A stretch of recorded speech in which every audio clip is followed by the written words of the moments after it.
میرے ساتھ موجود ہیں سہیل وڑائی صاحب. بہت شکریہ جی, بہت مہربانی فیض صاحب. یہ بھی موقع آنا تھا کہ آج آپ نے میرا انٹرویو کرنا تھا. میں نے تو ہمیشہ ہنستے بولتے مسکراتے ہوئے اور شغل ملا کرتے ہوئے سہیل وڑائی صاحب کو دیکھا ہے. بالکل. میں نے وہ سخت سیاسی چیزوں کے اندر گفتگو کرتے ہوئے جو لوگوں نے دیکھا ہے شاید اس طرح سے کم دیکھا ہوگا. ایک بڑا مشہور ہے معاملہ آپ کا, سیاست, کالم, ٹیلی ویژن کے پروگرام, تجزیے اور آپ کی اصلی شخصیت جی, اس میں بڑا کھلا تضاد ہے. اچھا وہ کیسے جی؟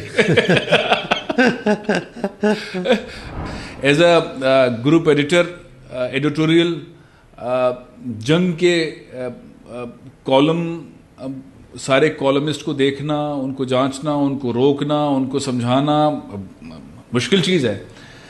ساتھ ہی پولیٹیکل پروگرامز کے اندر بیٹھ کر سیاست پہ گفتگو کرنا یہ بھی بڑی ٹپیکل چیز ہے. اور آپ کی شخصیت کے اندر ایسی چیز نظر نہیں آتی جب لوگ بیٹھتے ہیں. نہیں, میرا خیال ہے کہ شخصیت کے کھانے ہوتے ہیں. ہاں. جس طرح کھانے کے دوران آپ نمکین بھی کھاتے ہیں پھر میٹھا بھی کھاتے ہیں, ہاں. اسی طرح شخصیت کے بھی کھانے ہوتے ہیں. ہاں. ایک سیاست کا کھانا ہے تو ایک اپنے دوستوں کے ساتھ فن کا کھانا بھی ہے کہ جس میں دوستوں کے ساتھ بیٹھ کے گپ بھی لگانی ہے, لائٹ گفتگو بھی کرنی ہے, آپس کے ایک دوسرے کے راز بھی شیئر کرنے ہیں.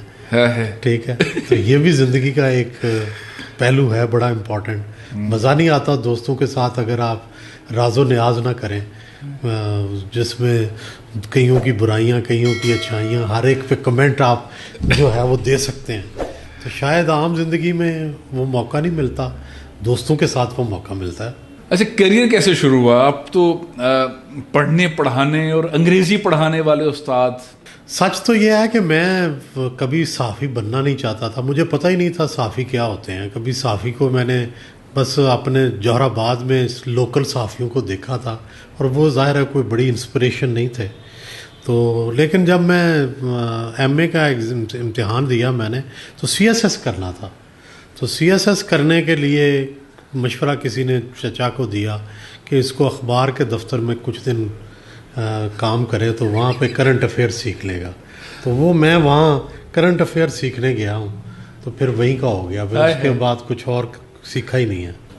اچھا, یہ بتائیں کہ بچپن کیسا رہا؟ شرارتی رہا؟ آپ اکلوتے صاحبزادے اپنی فیملی کے؟ بچپن بڑا اچھا گزرا, جیسے آپ نے کہا اکلوتا بیٹا تھا, لاڈ پیار تھا بہت زیادہ. لیکن دوسرا مجھے شروع سے ہی شوق رہا ہے ایک طرح سے لوگوں سے گفتگو کرنا اور اپنے کلاس فیلوز کو گفتگو میں مات دینا, گفتگو میں دلائل دینا, گفتگو جو ہے وہ ایسی کرنا کہ جس سے جو مزیدار ہو اور دوسرا اس میں ایک بندہ شکست کھائے ایک فتح حاصل کرے. تو یہ آرگومنٹس جو ہیں یہ بچپن سے ہی میرا ایک اسلحہ رہے ہیں اور ان سے میں کھیلتا رہا.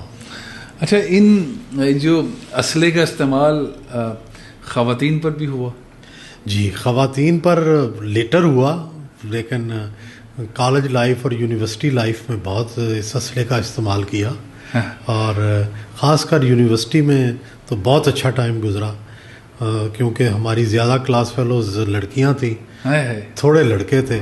مجموعی طور پہ کتنی دوستیاں, کتنے پیار, کتنے عشق؟ انگنت عشق کی انگنت نہیں, دوستیاں انگنت, پیار انگنت, یہ سارا کچھ ملا کے. اچھا, سارا کچھ ملا کے انگنت ہے. عشق تو تھوڑے ہی کی ہے اور کوئی کامیاب کم ہی ہوئے ہیں. زیادہ تر ناکام ہی ہوئے ہیں. زیادہ ناکام.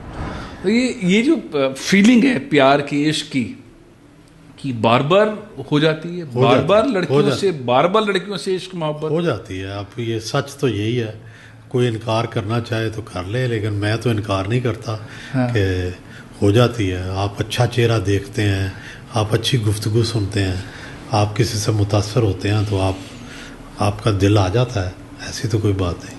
اچھا, ایک وقت میں کتنے عشق ہو سکتے ہیں؟ ایک خوبصورت سے زیادہ ہو سکتے ہیں. ایک سے زیادہ ہو سکتے ہیں. ایک وقت میں ایک سے زیادہ عشق ہو سکتے ہیں. ایک خاتون سے ملے وہ خوبصورت تھی, ان سے ملے اور خوبصورت تھی, ان سے ملے اور خوبصورت تھی. یہ ہو سکتا ہے, کوئی لاکھ انکار کرے, بہت سارے لوگوں کے ایک ایک دو دو افیئرز ہوتے ہیں, اور انکار کرنے کو تو لوگ کرتے رہتے ہیں, لیکن سچ یہی ہے دنیا کا کہ لوگوں کے ایک ایک دو دو تین تین افیئر ہوتے ہیں ایٹ اے ٹائم. نہیں, شادی بس ایک, میرا یقین ہے کہ شادی ایک ہی کرنی چاہیے. بہت دوسری شادی میں بہت جوتیاں پڑتی ہیں. میں نے جتنے دوسری شادی والے دیکھے ہیں اکثر کو جوتیاں پڑتی ہیں. یہ جو خواتین کا دل توڑنا ہوتا ہے, ہاں جی, اس میں کتنا درد ہوتا ہے. نہیں توڑنا میں تو کبھی نہیں توڑا. توڑنا تو یہ ہے نا کہ کوئی آپ دھوکہ دیں یا آپ صرف فلرٹ کریں. میں تو اس پہ یقین نہیں رکھتا. میں تو جتنے بھی عشق کیے ہیں ٹوٹ کے کیے ہیں اور نبھایا ہے ان کو آخری وقت تک, بلکہ اگلے کی شادی کے بعد بھی نبھایا ہے. اچھی طرح سے اس طرف آتے ہیں کہ بہت سارے سیاستدانوں کے آپ نے انٹرویوز کیے, شاید اب بہت ہی کم صحافی اینکرز ایسے ہوں جنہوں نے انٹرویوز کیے وہ ہوں ان کی فیملی کے بارے میں, ان کے پولیٹیکل کریئر کے بارے میں, ان کی ایجوکیشن کے بارے میں, ان کے بیک گراؤنڈ کلچر کے بارے میں. جتنا آپ نے جانا ہے پاکستان میں بہت ہی چند جانتے ہو, میرا خیال ہے آپ سے زیادہ کوئی نہیں جانتا. سیاستدانوں کے اندر بھی بڑا شادیوں کا, عشق کا, دوستیوں کا ایک بڑا رجحان. آپ کے انٹرویوز کے اندر بھی ایک دن جیو کے ساتھ میں یہ سوال کسی نہ کسی طریقے سے لیفٹ رائٹ اپ ڈاؤن ہو کے ضرور ہوتا رہا ہے. نہیں, اصل میں دیکھیں دو چیزیں جو ہیں, جب میں نے انٹرویو شروع کیے تو دو چیزیں بالخصوص میں نے انٹروڈیوس کی.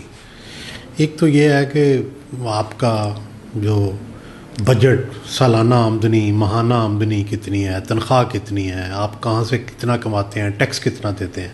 یہ بڑا امپورٹنٹ سوال ہے.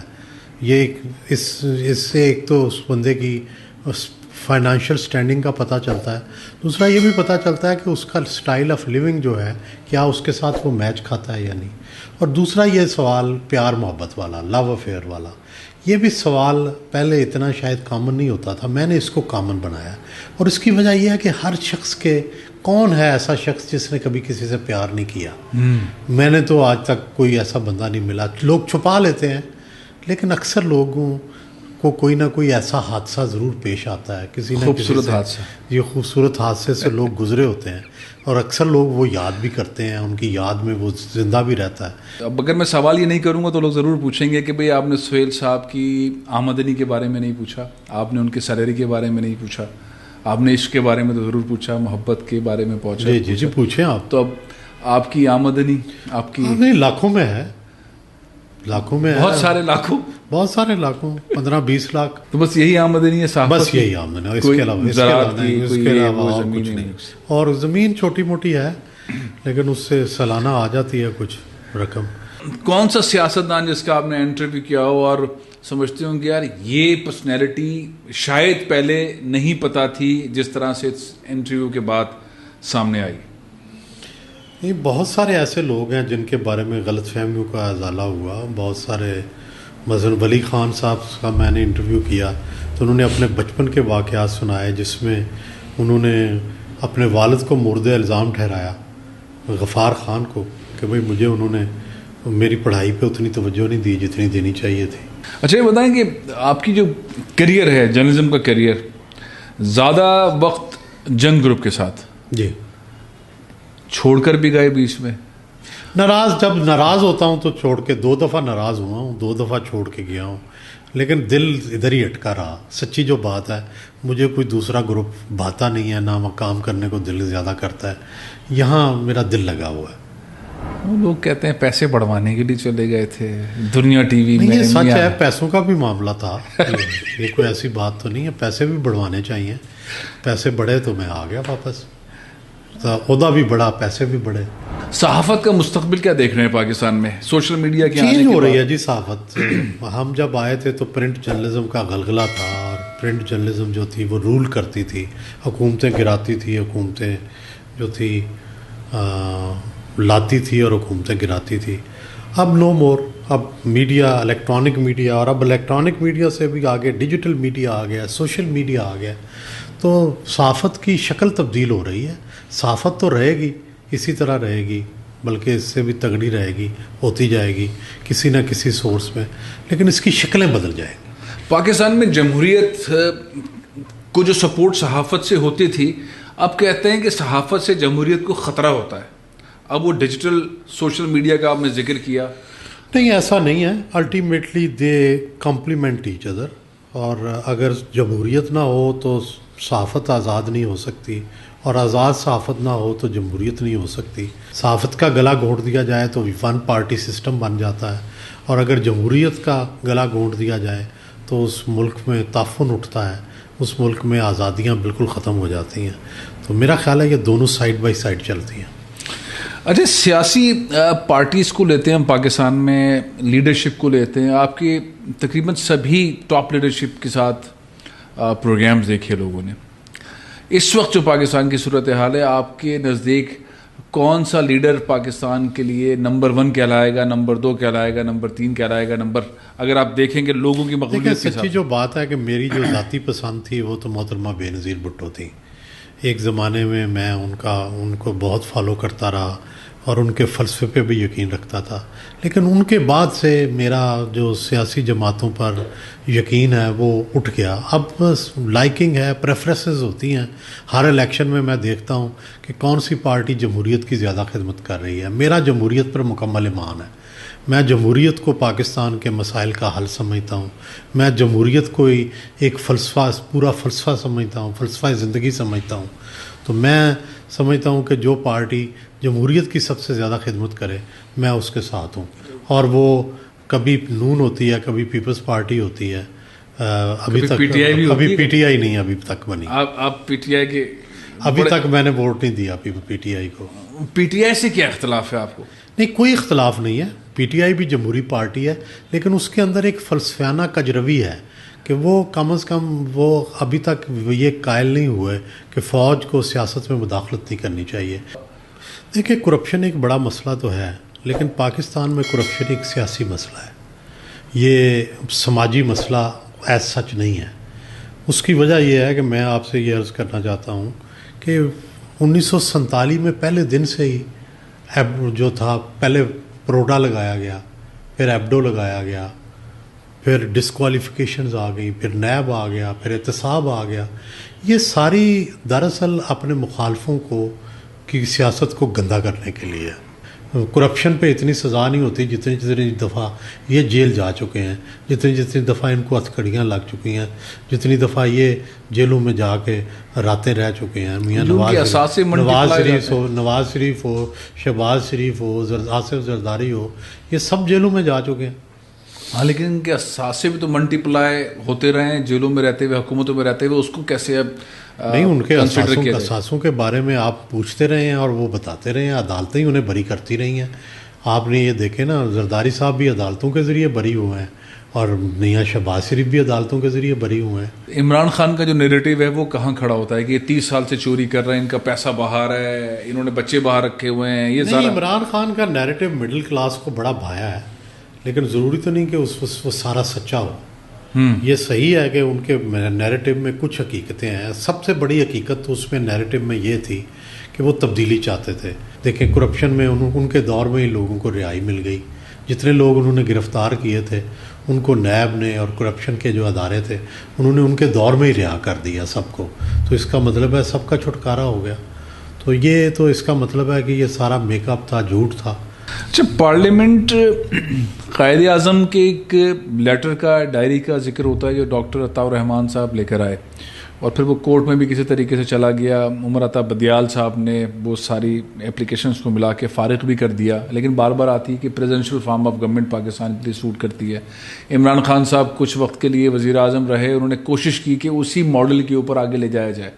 کیا سسٹم کی تبدیلی کی بات، چہروں کی تبدیلی کی بات، کہیں اس طرف پاکستان جا سکتا ہے، جانا چاہیے؟ آپ 2/3 اکثریت کی کوئی حکومت آ جائے تو پریزیڈنشل فارم آف گورنمنٹ کی طرف بڑھا جا سکتا ہے، اچھا ماڈل بن سکتا ہے؟ دیکھیں، میں تو پریزیڈنشل فارم آف گورنمنٹ کے خلاف ہوں۔